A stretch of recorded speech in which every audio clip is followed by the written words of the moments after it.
Elle fonctionne grâce à des algorithmes mathématiques. L'intelligence artificielle pénètre nos vies quotidiennes, y compris sur le continent. Alors, où en est l'Afrique aujourd'hui? Comment cette IA peut-elle nous aider à nous protéger des risques numériques? On en parle tout de suite avec notre invité, Franck Quié, fondateur et commissaire général du Cyber Africa Forum. Bonsoir. Bonsoir. Soyez le bienvenu au Journal Afrique. Alors, ce forum aura lieu les 15 et 16 avril prochains à Abidjan, en Côte d'Ivoire. Peut-être en quelques mots pour le grand public, la cybersécurité, c'est quoi précisément? Merci déjà pour l'invitation. Donc, la cybersécurité, c'est l'ensemble de toutes les mesures que l'on met en place afin de renforcer la sécurité des systèmes d'information. C'est donc cette approche holistique en fait qui permet de prendre en compte les aspects organisationnels, techniques, mais également réglementaires pour pouvoir assurer cette protection des données. Alors concrètement, pour monsieur et madame tout le monde, quand il y a des problèmes de cybersécurité, ça peut donner quoi dans la vie quotidienne des gens? Dans la vie quotidienne des gens, ça peut créer des dégâts très importants.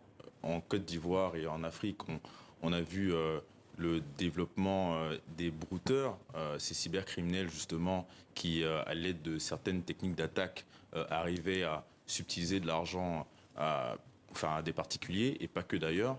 Donc je pense que ça a un impact financier.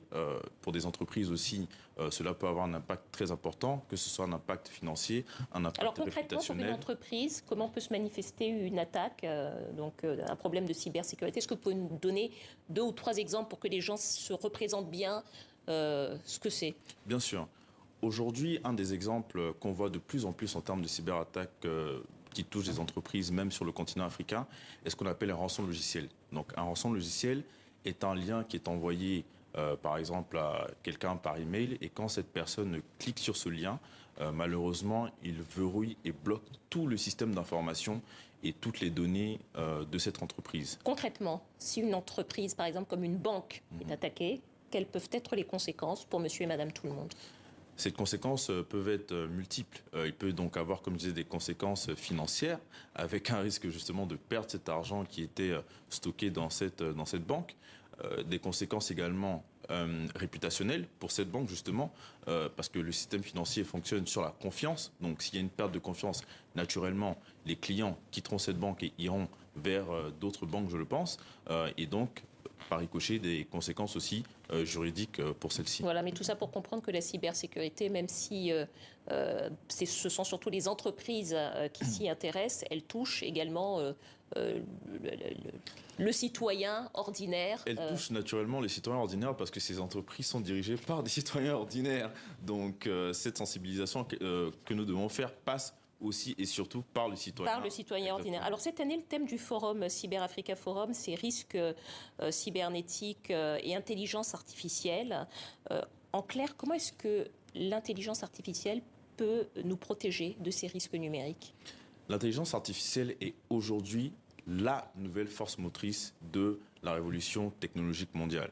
Et donc, elle permet de pouvoir mieux nous protéger en analysant mieux justement les différentes attaques qu'un système d'information peut subir, et donc de mieux anticiper ces attaques et mieux préparer aussi les défenses. Mais concrètement, pour bien comprendre, en quoi est-ce que l'intelligence artificielle pourrait nous protéger mieux que l'être humain au fond? Pourquoi est-ce que les systèmes de protection seraient davantage renforcés avec de l'intelligence artificielle concrètement, très concrètement? Très concrètement, par la capacité justement à traiter un volume de données beaucoup plus important qu'un être humain le ferait.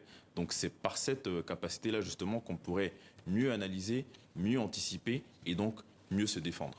Quelles pourraient être les applications les plus immédiates de cette intelligence artificielle au service de la protection numérique? Quelques exemples.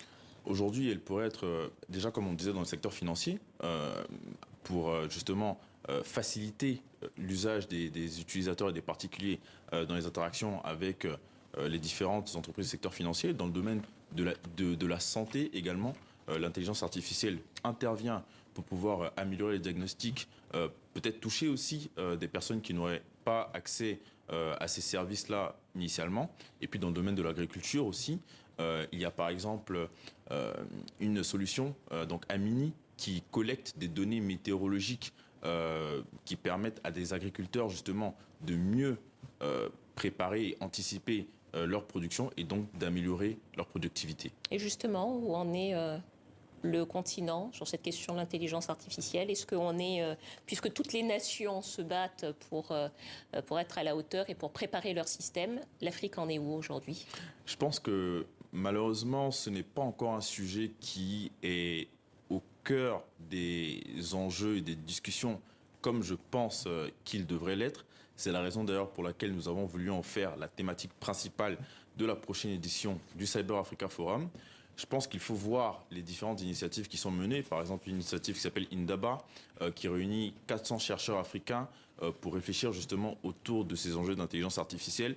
Mais je pense qu'on gagnerait à avoir plus d'initiatives, plus d'attention et surtout travailler sur ces sujets. Voilà, plus d'actions concrètes sur ces sujets-là. Merci beaucoup, Franck Quié, fondateur et commissaire général du Cyber Africa Forum. Je rappelle les dates, 15 et 16 avril prochains à Abidjan, en Côte d'Ivoire. Merci à vous.